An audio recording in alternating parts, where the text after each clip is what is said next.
Halo, lo, apa kabar? Assalamualaikum warahmatullahi wabarakatuh.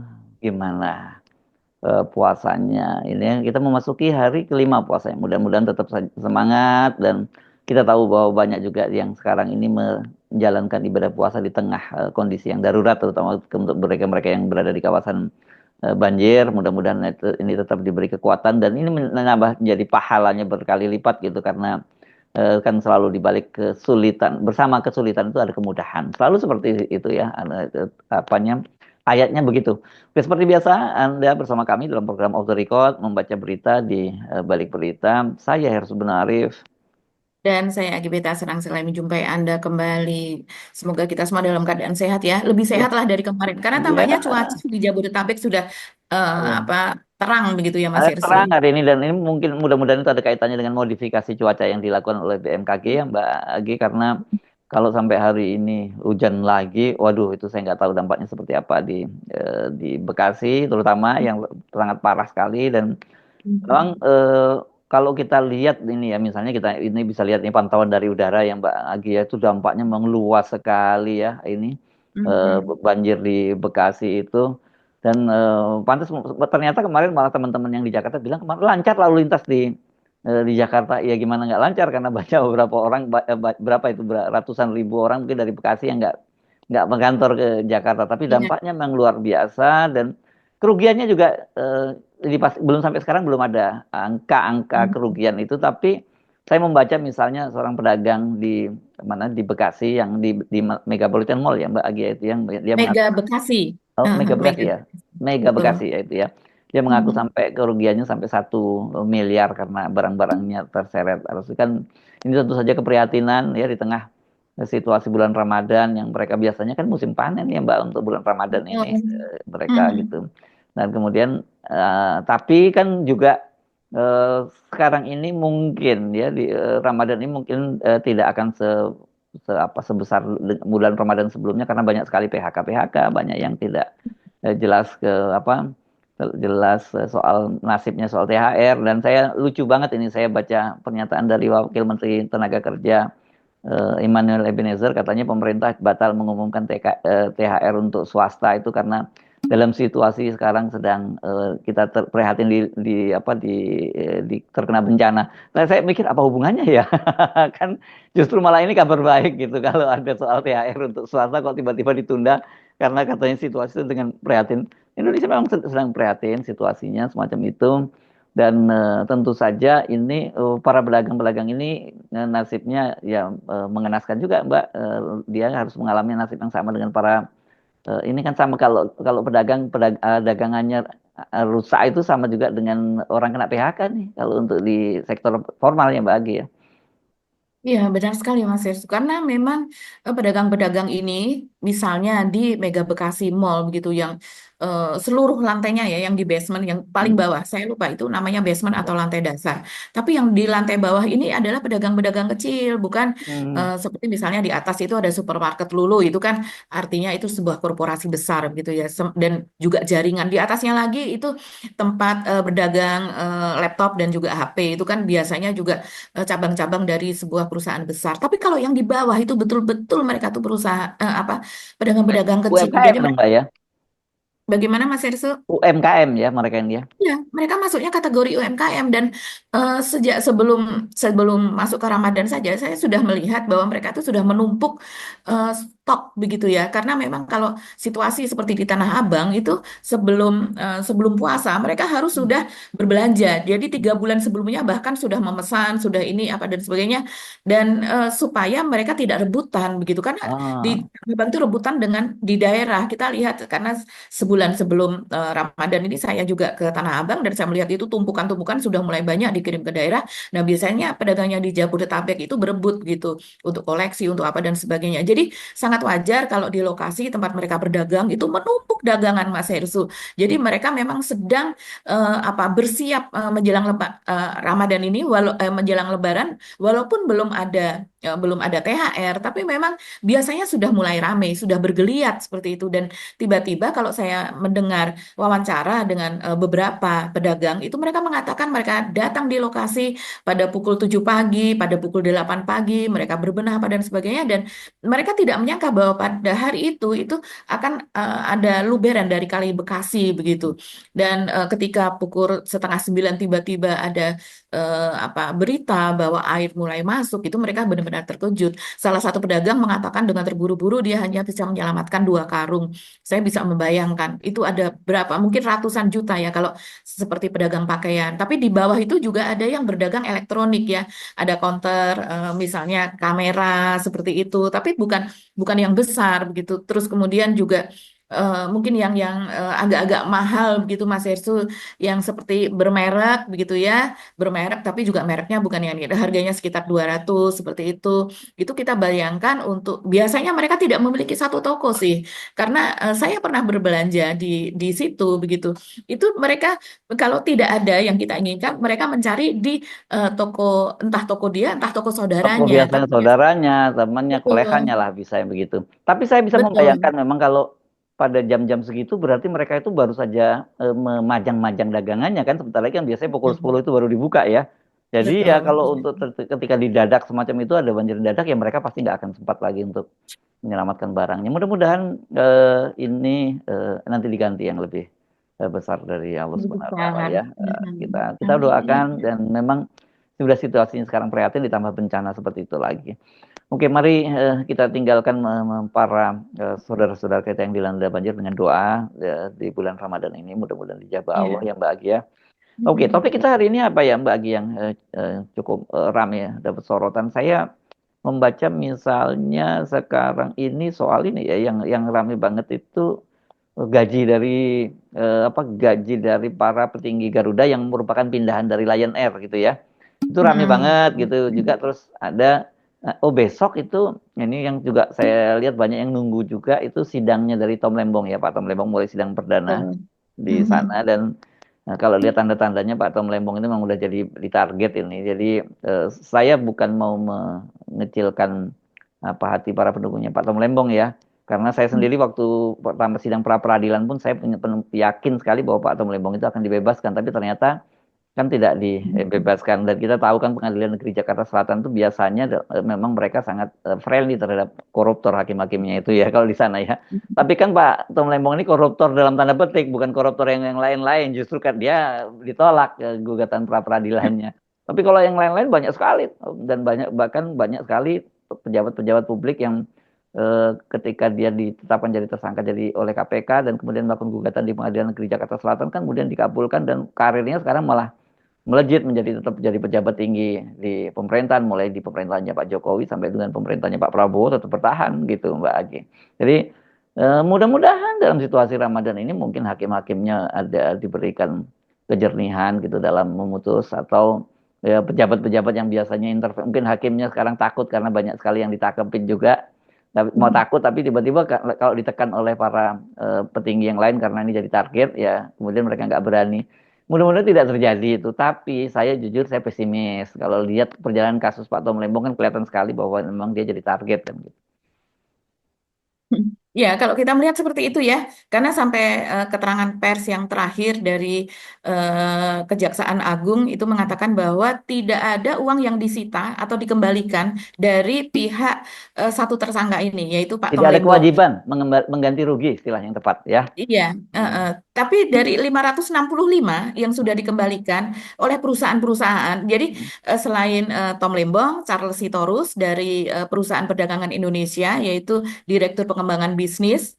Yang lainnya itu adalah wakil dari perusahaan-perusahaan tersangkanya ini kan Mas Hirsu. Nah, Hmm. dari perusahaan-perusahaan ini ada 9 orang itu sudah mengembalikan senilai 565. Itu sesuai dengan kurang lebih ya kalau menurut BPKP Keuntungan ya. Hmm. kerugiannya Hmm. betul Sebenarnya itu itu kerugian atau proyeksi keuntungan kan sebenarnya yang betul dikeluarkan itu ya. sebetulnya proyeksi keuntungan Hmm. itu adalah 578 dan yang sudah dikembalikan miliar ini ya yang Hmm. dikembalikan itu 565 dan dari semua yang dikembalikan yang kemudian diistilahkan disita sebagai barang bukti tapi penyitaannya bukan dengan mereka dari Kejaksaan Agung menggeledah tapi dikembalikan oleh para perusahaan tersebut dan disita sebagai barang bukti itu sebesar 565 dan dikatakan dari 565 yang dikembalikan itu tidak ada yang dari Tom Lembong yang Hmm. artinya dalam hal ini memang ya tidak ada aliran dana bisa diduga seperti itu karena dari sebelumnya dari Kejaksaan Agung juga Jelas ya. mengatakan Hmm. belum ditemukan aliran dana ke rekening Tom Lembong begitu. Ya, Jadi ini kita pasti kita akan ini peristiwa yang menarik sekali ya, ya, ya. karena banyak yang Ya, menduga tapi kan siapa yang sih lebih tokoh konyol hijau lagi, ini. Mbak Agi kan juga disampaikan oleh Direktur Penyidikan Kejaksaan Agung, ini Pak Abdul Mhm. Kohar yang menyatakan bahwa ini korupsinya tidak terjadi di eranya Pak Tom Lembong, gitu karena sudah tahun 2006 kan setelah 2016, tapi ketika Pak Tom Lembong sudah digantikan oleh Menteri penggantinya waktu itu Enggar Tias Tolukito. Jadi saya Ya. betul-betul bingung untuk memahami ini, tidak ada aliran dananya waktu itu, dan mereka waktu itu berkilah bahwa mereka bahwa delik di dalam korupsi itu undang-undangnya menyatakan bahwa itu kan memperkaya diri sendiri atau memperkaya orang lain atau korporasi dengan merugikan keuangan negara, kan itu apanya delik korupsinya gitu. Nah, di situ Pak Tom Lembong bisa kena katanya, walaupun dia tidak ada aliran dana ke dia. Tapi kalau korupsinya tidak terjadi di eranya dia, ini bagaimana kita menjelaskan itu? Apakah karena kebijakan diambil di era dia, walaupun korupsinya tidak terjadi di era dia, dia tetap kena. Jadi sebenarnya ini administratif lagi gitu loh. Jadi makanya saya bilang Iya, tadi iya. sebenarnya kalau Itu salah satu klausulnya yang disebutkan Mas Ersu. Jadi ya, Tom Lembong ini kan menjabat 12 Agustus hmm, 2015 sampai dengan Juli 2016. Nah, hmm, biasanya memang seperti halnya presiden begitu ya. hmm, Sebelum dia lengser kan memang ada pidato kenegaraan, nota keuangan untuk proyeksi hmm, keuangan tahun ke depannya. Begitu juga dengan kementerian biasanya ada proyeksi semacam itu. hmm, Kemudian dilaksanakan oleh menteri yang berikutnya. Nah, menteri berikutnya ini bisa saja berkilah bahwa itu saya melaksanakan hmm. proyeksi dari menteri saya sebelumnya, Enggar Aturan Tiasto, dari ya, aturan demikian menteri gitu ya. sebelumnya gitu ya. Betul. Kalau seandainya dia menjadi saksi, tapi bukankah Tom Lembong juga melakukan itu untuk menteri sebelumnya? Siapa sih sebelumnya? Rahmat Gobel kalau tidak salah ya Mas Hersu. Lupa Iya, saya itu iya siapa kelihatannya sebelumnya selamat Tom ya. Ya. Lembong itu. Hmm, Iya, hmm, dan itu memang berlangsung dari tahun ke tahun. Bahkan kalau ditelisik itu dari sejak tahun 2004 dan seterusnya itu memang ada impor gula yang semacam ini begitu. Jadi ya. walaupun dalam keadaan surplus pun itu tetap ada proyeksi kapan ini panen berakhir dan kapan akan terjadi kekurangan. Hmm, Jadi sudah diantisipasi. Jadi bukan pada saat kekurangan terus kemudian impor, tapi sebelum kekurangan itu sudah ada impor. Ini mengingat memang apa namanya kebijakan pergulaan nasional kita ini memang luar biasa boncos gitu ya. Pabrik-pabrik gula yang ada diwariskan dari zaman Belanda dulu malah kemudian menjadi bangunan-bangunan wisata seperti itu tidak difungsikan. Supaya apa? Supaya mengimpor. Kalau mengimpor, yang tukang impornya ini, mafianya ini dapat Iya. fee begitu. Hmm, Jadi itulah gitu. Yang terjadi sama dengan kasus minyak yang di Pertamina Mas Irsu diupayakan untuk impor impor minyak mentah maupun impor minyak hasil kilang. Jadi yang apa yang sudah diolah. Kenapa? Padahal kita seharusnya mengeksplorasi minyak kita sendiri, tapi nggak dapat fee dong kalau seandainya nggak impor gitu. hmm. Ya, ya, ya, ya itu. Jadi memang benar-benar ini. Makanya saya menyatakan ini, kalau kalau ini betul-betul hukumnya ditegakkan berdasarkan hukum, ya nggak akan kena Pak Tom Lembong. Tapi dalam Betul. situasi sekarang, dengan kita tahu sejak awal prosesnya itu kelihatan dia jadi target, ya berat untuk Pak Tom Lembong itu. Jadi kelihatannya targetnya dia harus kena gitu loh. Iya, dan dari sini kita juga bisa melihat, aduh, seberapa besar dendam itu terjadi, seberapa besar dendam itu meruak gitu ya, Mas Ersu. Karena ya mungkin Pak Tom Lembong ini adalah apa namanya mantan menteri dan juga politisi yang relatif bersih. Setahu kita dia itu bersih, dan dia itu lebih kepada apa? Sebenarnya dia itu praktisi sih. Ya, Dia seorang eh, profesional lah ya, profesional profesional investor. lah Ya, begitu. ya. Iya. Ya. Oke, mari kita simak. Tapi sekali lagi saya minta jangan membuat Anda yang merasa jadi pendukung Tom Lembong langsung putus asa gitu ya. Kita kan hanya membaca gejala-gejalanya ya Mbak Agi, dan ini kan kita memang sudah terbiasa, kita hidup apa ya, sudah hidup lama di Indonesia, sudah cukup lama, jadi kita tahu praktek yang ada di Indonesia gitu. Oke, Iya. ya kita pindah ya ke soal Garuda ya Mbak Agi, itu rame banget ya Mbak Agi. Tapi sejak awal memang ketika saya membaca direksi Garuda itu diganti, dan kemudian yang mengganti itu dari Lion Air, dan kemudian itu Bedol Desa, kan banyak sekali yang pindah dari Lion Air, kan saya bingung-bingung Mbak Agi. Kan Lion Air ini adalah perusahaan yang selama ini kinerjanya sangat buruk. Kinerja dalam pengertian artinya citranya itu sangat buruk ya. Kenapa justru biasanya kan orang itu meng-hire dari perusahaan-perusahaan yang sukses, yang punya citra yang Oh. bagus, itu untuk Mm-mm. memperbaiki kinerja dari Mm. Garuda. Tapi Garuda kok malah ngambil dari Lion? Itu yang saya juga bingung, Mbak Agi. Gitu. Iya, bahkan pada tahun 2022, Lion Air dan Wings Air itu dinobatkan jadi maskapai terburuk di dunia. Hmm, Jadi hmm, tidak hanya kita yang di Indonesia saja yang mengalami delay misalnya dan berbagai pelayanan begitu ya yang kurang, tapi secara internasional pun gitu. Ini saya bacakan saja ya. Ini dari CNN. Hasil survei yang dilakukan platform layanan Travel Bounce merilis laporan peringkat maskapai hmm. terburuk sampai yang terbaik sepanjang 2022. Dan kemudian salah satunya, bukan salah satunya, salah duanya yaitu adalah Lion Air dan juga Wings Air dari Indonesia yang itu menempati peringkat terburuk, bahkan itu terbawah begitu Mas Hersu. Ini pada tahun 2022. Sementara di rute dari Garuda yaitu Wamil dan Sani Panjaitan itu kan masuk ke Lion pada eh, dia awalnya dari Taruna Nusantara SMA-nya ya Mas Hersu, kita urut saja. Kemudian ke Akademi Angkatan Udara dan kemudian pangkat apa? Kapten ya Mas Hersu dia keluar. Terus kemudian dia ini adalah juga penerbang begitu dan dia akhirnya masuk ke Lion yang kemudian sampai dengan tahun 2024 dia itu dipindah atau ditunjuk menjadi Dirut Garuda begitu. Jadi artinya karirnya itu memang di Lion Air yang ini hubungannya adalah berarti pada masa-masa tahun 2022 Hmm. ketika Lion Air ini menjadi salah satu maskapai terburuk ya dia menjadi eksekutif di sana begitu. Jadi Dia di root-nya ya terakhir ya di Lion itu juga kan? iya, betul. Dia memang menapak dari menjadi penerbang apa dan sebagainya, kemudian di eksekutifnya dan terakhir dia menjadi dirut, begitu dianggap selama COVID dan sesudah masa COVID begitu dia itu melakukan pemulihan lah dianggap begitu Mas Yesu di Lion Air dan kemudian ditunjuk menjadi pada RUPS bulan Desember ya kalau tidak salah 2024 kemudian dia menjadi Dirut Garuda. Nah, inilah yang kemudian orang menjadi pertanyaan, kenapa dari Lion Air ya yang diambil seperti yang Iya, iya, dikatakan iya. Mas Hidra tadi. Tapi Hmm, yang lebih mengherankan, yaitu sekarang terbongkarnya dia itu membawa orang dari Lion Air di luar yang lainnya ya, ini orang yang ada di sekelilingnya begitu.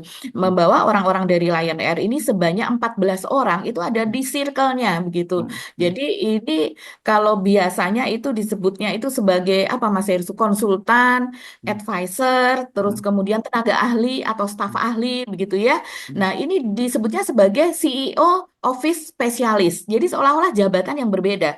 Padahal itu sama gitu jabatan yang sama. Kok CEO kok banyak banget gitu ya? Iya, itu sebagai apa spesialis dari office-nya begitu ya. Jadi Hmm, spesialis dari kantor CEO itu sebutannya seperti itu.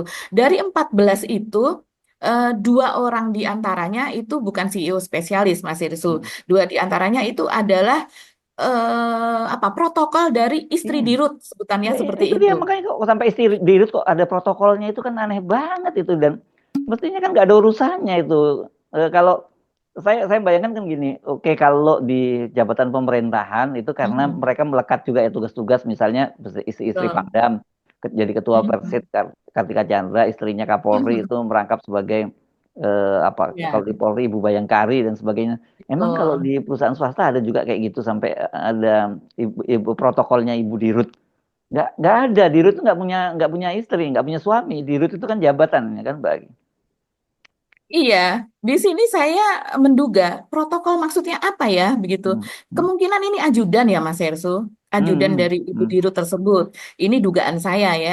Tapi ya itu tadi supaya untuk menghindari istilah sehingga dalam nomenklatur penggajian ini seolah-olah jadi kan seperti dia memiliki spesialisasi begitu atau memiliki apa profesionalis. Artinya tenaga-tenaga profesional lah ini yang direkrut. Jadi kan seolah-olah dengan penamaan seperti itu kita menganggapnya seperti itu begitu. Seperti itu hmm. tadi apa apa CEO office spesialis CEO-nya mengarah kepada Wamildan itu sendiri. Kemudian office-nya adalah kantornya. Jadi Hmm. spesialis di kantornya, tenaga ahli di kantornya begitu. Oh, Jadi hmm. Oh, penamaan-penamaan itu maksudnya yang begitu. CEO itu artinya misalnya melekat pada jabatan sekretaris untuk direksi misalnya atau apa gitu-gitu ya Mbak Agi ya. Oh, iya, kemungkinan seperti itu ya Mas Ersu. Karena disebutnya misalnya nih, dan dari 14 itu 5 orang diantaranya digaji di atas 100 juta. Kita sebutkan saja, ini secara detail saja ya, karena Hmm. sudah keluar ini Hmm. ramai betul di media sosial maupun di media-media mainstream. Ini seperti nomor satu itu Darsito Hendro Seputro, itu CEO Office Spesialis dengan gaji per bulan 117 juta. Cahyadi Indrananto, CEO Office Spesialis, gajinya 117 juta. Heri Martanto juga sama 117 juta, sebutannya juga CEO Office Spesialis. Rifki Rizal juga sama, Bobby Gumelar Respati juga sama. Hanya gajinya yang satu 110 juta, yang satu 104 juta. Itu yang 5 orang di atas 100 juta semua. Hmm. Sementara yang lain-lain tidak kalah tingginya Mas Hersu. Hmm. Itu ada Ganjar Rahayu, juga CEO Office Spesialis, entah kenapa digaji lebih rendah, yaitu 84.500.000. Siprianus Anjar Aji Suryo Anggo itu 71.500.000, yang di bawahnya lagi ada 58 juta, 52 juta begitu, dan ada yang di bawahnya lagi sampai 31 juta, itu jabatannya senior led profesional. Wah, ini apa ya, jabatan apa itu dalam nomenklatur yang resmi itu terjemahannya apa? Saya nggak tahu ini. Kemudian Muhammad T. Gumelar itu protokol Dirut. Protokol Dirut gajinya 31 juta lebih. Kemudian ada Ivan Herbert Haratua Siburian, itu protokol Dirut juga 31 juta 250.000. Ini ngapain sih tugasnya protokol Dirut? Iya, Bingung ya. iya, Ini iya, iya, iya. sampai Kayak harus dua kayak orang, pejabat di tiga. pemerintahan ada protokol segala macam gitu ya. Iya, Ini iya, kan tapi swasta kan rupanya ini ini kan kan BUMN ini kan. BUMN. Rupanya 2 orang protokol itu kemungkinan ya ajudan mungkin ya Mas Hersu. Karena Hmm. ada dua protokol Dirut dan ada dua protokol Ibu Dirut. Kalau protokol Dirut tadi, protokolnya Wamildan itu digaji 31.250.000, maka protokol Ibu Dirut ada dua digaji 25 juta masing-masing. Jadi ini setiap bulan menghabiskan 50 juta hanya untuk protokol Ibu Dirut, dan Itu kan secara keseluruhan itu baru itu 14. gaji atau sudah termasuk tunjangan Mbak Agi? Di sini dikatakan si gross. Gross itu artinya kotor ya Mas Kotor. Hersu ya. Hmm. Kotor. Tapi tidak tahu apakah ada spesifikasinya selain gaji ditambah apa, saya tidak tahu. Karena ketentuannya sebetulnya itu adalah ad hoc ya kalau staf ahli seperti ini. Jadi dia tidak kemudian diangkat menjadi pegawai BUMN, diangkat menjadi pegawai Garuda, tidak seharusnya. Tapi saya tidak tahu dalam hal ini perlakuannya seperti apa kepada orang-orang yang Ke- dibawa secara berombongan dari Ini tadi layar ke berapa Garuda. total semuanya tuh? Hampir 1 miliaran dong ya Mbak kalau gitu ya. Iya, 975.750.000, hampir 1 miliar Mas Eksu untuk menggaji 14 orang itu. Sementara kita disuruh efisiensi, efisiensi, efisiensi. Kalau beberapa Dan orang sekarang Garudanya sendiri juga bukan perusahaan yang menguntungkan. Sekarang kan lagi dalam recovery boncos. juga kan Garuda itu gitu. Betul, dalam keadaan krisis lah Garuda Hmm. ini begitu. Hmm. Jadi pada keadaan yang seperti ini, siapa Wamil dan CEO atau Dirut Garuda ini menghambur-hamburkan uang demikian banyak. Ini banyak sekali yang kemudian resah ya Mas Erisu Hmm. dengan keadaan yang seperti ini. Dan banyak juga ada saja gitu ya seperti pengamat yang mengatakan sudah pecat saja itu Dirut Garuda sampai sekeras itu begitu. Karena memang sepertinya ini nggak masuk akal ya hal seperti ini. Hmm. Pada saat negara sedang boncos, Garuda sendiri juga harus diselamatkan. Ini kan sudah berapa dirut Garuda, Mas Hersu kan, Hmm. dan sudah berapa tahun Garuda ini upaya penyelamatannya Ya gitu. babak belur lah ini perusahaan. Babak belur banget banget gitu. Tapi kenapa yang terjadi malah seperti ini begitu?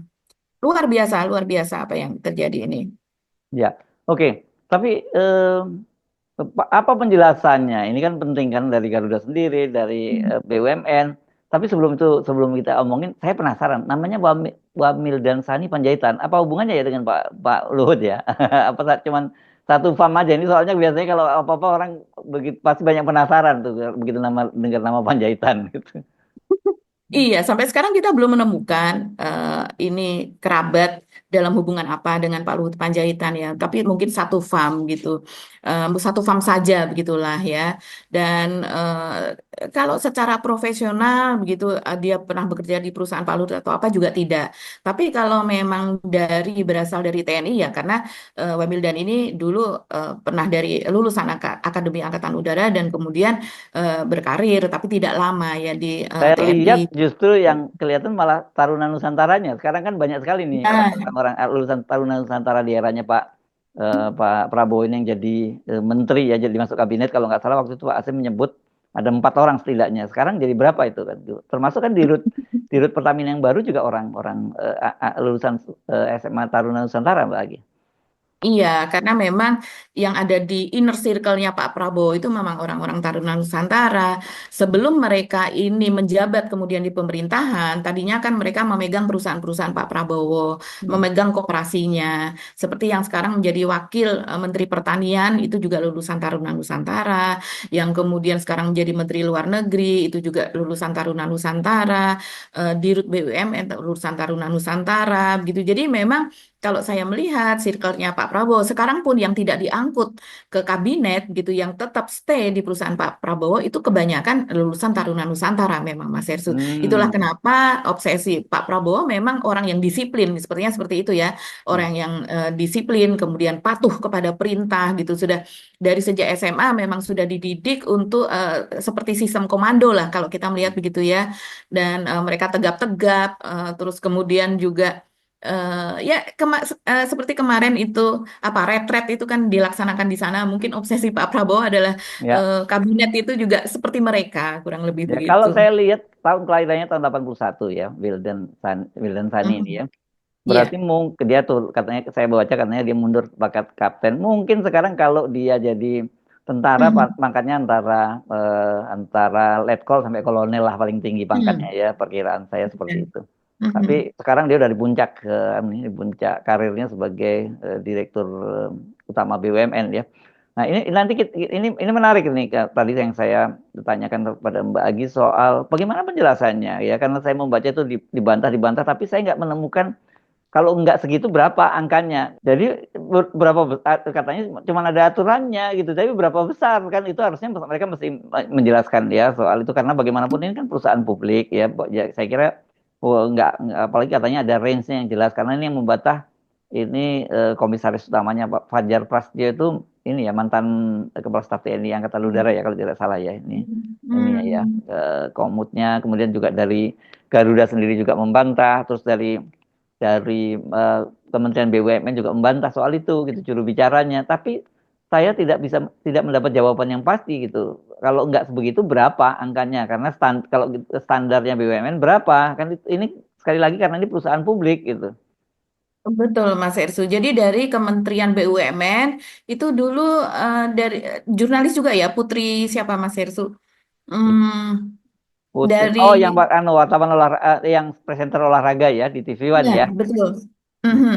Ya, itu juga tidak, dia hanya akan mengonfirmasi ke atas begitu ya, bagaimanakah duduk persoalan yang sebenarnya dan kemudian jadi belum jelas begitu apakah betul mereka digaji sekian gitu dan sebagainya. Begitu juga dari salah satu direktur dari apa dari BUMN sendiri gitu juga mengatakan bahwa muter-muter lah kalau saya baca Mas Ersu ini bahwa ya belum tentu valid seperti itu datanya apa dan sebagainya. Tapi yang jelas bagaimanakah kriteria untuk penggajian itu sudah pernah tahun 2020 itu ada semacam surat edaran lah bisa dikatakan surat edaran SE 9 MBU 08 2020 begitu dikeluarkan sendiri dan ditandatangani oleh Erick Thohir Mas Hersu dan ketika itu yang dijelaskan oleh Arya Sinulinga. Jadi Arya Sinulinga ini kan sering menjadi jubir dari BUMN juga, ini adalah orang dekat dan tangan kanan juga dari Erick Thohir begitu ya, yang dia mengatakan bahwa sebelum adanya surat edaran tersebut tenaga ahli yang ada di BUMN itu jumlahnya bisa 10, bisa 11 bahkan sampai 12.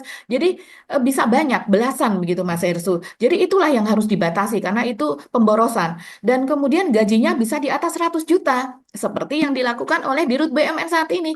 Jadi tahun 2020 Erick Thohir sudah membenahi itu, bahkan melarang dengan surat edaran tersebut dan maksimal tenaga ahli di Rut BUMN begitu itu hanya 5 orang. Sementara ini ada 14 orang yang kan diangkat. kan ini Kalau bukan staf ahli Mbak CEO apa tadi.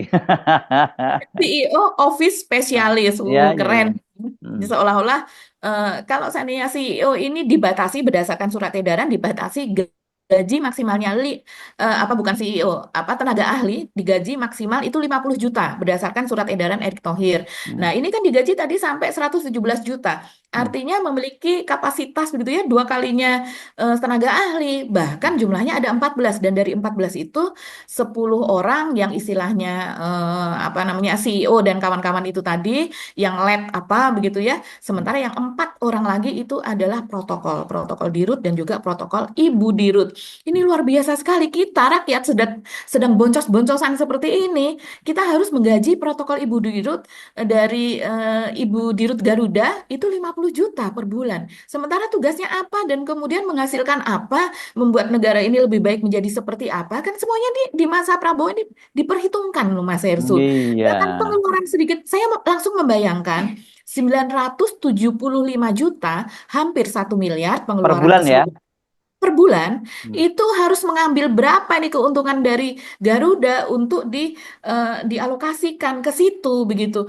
Nah, ini luar biasa banget. Satu tiket Garuda saja keuntungan bersihnya itu cuma berapa persen. Jadi butuh berapa ribu tiket Garuda untuk menggaji mereka itu begitu. Hmm. Padahal sekarang situasi ekonomi sedang seperti ini. Belum tentu Garuda itu apa ya jumlah penumpangnya, okupansinya atau apa itu eh, memiliki nilai keekonomian yang baik Hmm. begitu. Apalagi sekarang banyak sekali ada apa utang, apa kewajiban apa dan sebagainya. Jadi saya tidak heran sih Mas Yesu kalau orang seperti Ucok Sky Kadafi begitu ya, ini dari Direktur Center of Budget Analysis. Nah, Ucok ini kan suka menganalisa budget-budget yang seperti ini. Dia mengatakan bahwa ya udah pecat saja Direktur Utama Garuda. Belum bisa menguntungkan perusahaan, tapi jor-joran menggaji tenaga ahli dan 2 protokol istri dirut dari uang perusahaan. Itu memang Garuda perusahaan nenek moyang lo. Sehingga seenaknya saja ngasih duit ke staf dan istri dirut. Waduh, ini keras sekali ya. Dan ini rame betul di media sosial, Mas Erso. Iya, iya, iya, iya. Saya tetap nggak ngerti, saya nggak paham ada protokol ibu dirut itu.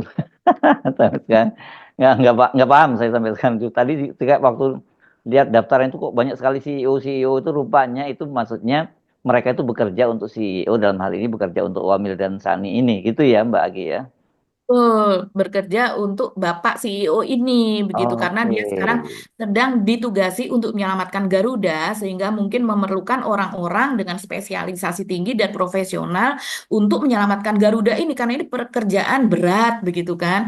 Tapi Ya, kalau saya tapi memang kalau mereka semua berasal profesional dari tinggi, ya. Tapi kalau kenapa mereka dari semua Lion Air kan? Nah, iya dari Iya. Lion Air kan kita tahu seperti apa Lion Air gitu.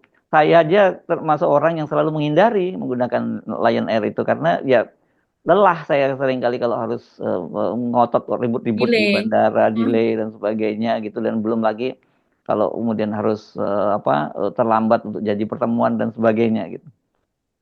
Iya, oke lah sekarang misalnya dikatakan Lion Air sudah lebih baik apa dan sebagainya, tapi tetap saja orang yang sebelumnya sangat profesional gitu ya, yang di-hire untuk menjadi dirut Garuda itu gagal kan Mas Ersu, Hmm. sehingga harus ganti lagi. Nah ini kemudian dari perusahaan yang lebih kecil daripada Garuda dan kemudian juga track recordnya, di mana ketika Lion Air itu mendapatkan apa prestasi menjadi prestasi dalam tanda kutip menjadi maskapai terburuk salah satu maskapai terburuk di dunia ini yang menjadi dirut Garuda ini menjadi salah satu eksekutif di dalamnya ketika itu begitu. Ya, Ini yang menjadi pertanyaan apalagi sekarang dengan kebijakan-kebijakannya di Garuda yang seperti ini. Jadi tidak heran ini menjadi heboh, kehebohan nasional lah ini.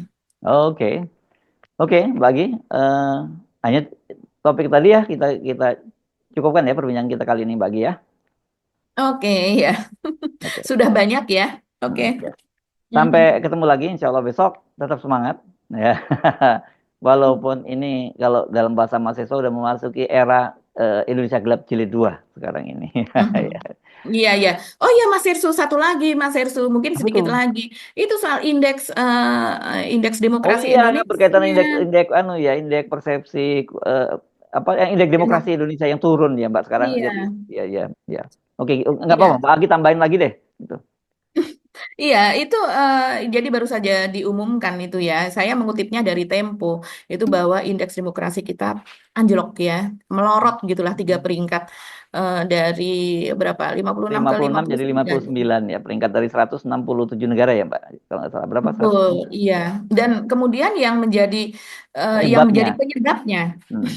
yang menjadi penyebabnya itu adalah karena faktor Pak Jokowi dengan Pak Prabowo pada saat Pilpres. Pilpres kemarin, begitu. Jadi Cawe-cawe berbagai kalau dalam bahasa Indonesia, tapi Uni Eropa Mm-mm. nggak menggunakan itu, tidak menggunakan istilah cawe-cawe ya. Iya, mereka menggunakan semacam ya kolusi aliansi yang terjadi di antara mereka dan mereka itu sangat mengkhawatirkan gitu sebuah negara demokrasi tapi malah justru di Indonesia itu mulai membentuk dinasti begitu. Sehingga yang disorot mereka juga selain Indonesia, mereka juga menyorot Thailand yang di mana anak dari Thaksin Shinawatra itu kan menjadi Perdana Menteri Thailand yang termuda malah ya. Dan kemudian juga yang terjadi di Filipina begitu ya, itu juga anak dari pemimpin sebelumnya menjadi wakil presiden dan sebagainya. Pembentukan dinasti seperti itu yang disorot gitu. Ya, Apalagi ya. ketika prosesnya Hmm. itu cawe-cawenya sangat besar dan Oke. kemudian keterlibatan negara ketika itu juga sangat kuat gitu. Ya, ini tapi saya kira ini kabar baik-baik, Mbak. Terutama bagi Basar karena berarti akan ada proyek lagi ajar itu. Kan gitu. Senang gitu ya. Ya, ya, Iya, ya. oke. Jadi Iya, bukan ini kita loh ya yang ngomongin, bukan kita ya sekarang yang ngomongin itu Uni Eropa ini, Mbak Agi ya. iya, iya, ini seperti OCCRP lah nanti mereka Hmm. kalau melawan ini, Mas Hersu. Apalagi ada nama apa tokoh OCCRP, finalis OCCRP yang sekarang disebutkan oleh apa oleh EIU begitu ya. Ini lembaga riset dan analisa yang ada di London gitu dan mungkin Oh. terafiliasi kalau tidak salah dengan ekonomis ya ini Mas Hersu ya. Oh, jadi bukan bukan bukan bukan Uni Eropa ya, ini di Inggris ini ya. Di Gitu ya. Inggris, iya ya, Iya, betul iya. ini di Inggris. Oke, kompak ini dari Amsterdam dan Inggris gitu, semuanya. Ayo hajar, Buzzer. Ini pasti apa Tempo dan juga media-media di Indonesia itu pasti dibiayai lagi oleh EAU ini yang ada di London ini untuk menjelek-jelekan pemerintahan Indonesia ini. Iya, Oke. jangan-jangan kita yang ikut memberitakan nanti juga dituduh Ya, mendapatkan aliran dana yang seperti itu, Mas ya. Hersu. Walaupun Oh, itu aliran dana seperti itu banyak sekali ya. di apa media-media internasional itu ya yang Ya. mendapatkan aliran dana itu dan tidak mempengaruhi independensi. Oke, sampai ketemu lagi kita besok ya. Oke, Kami pamit, saya sebenarnya. dan saya Gibeta, terima kasih atas perhatian Anda. Tetap salam akal waras. Wassalamualaikum warahmatullahi wabarakatuh. Waalaikumsalam warahmatullahi wabarakatuh.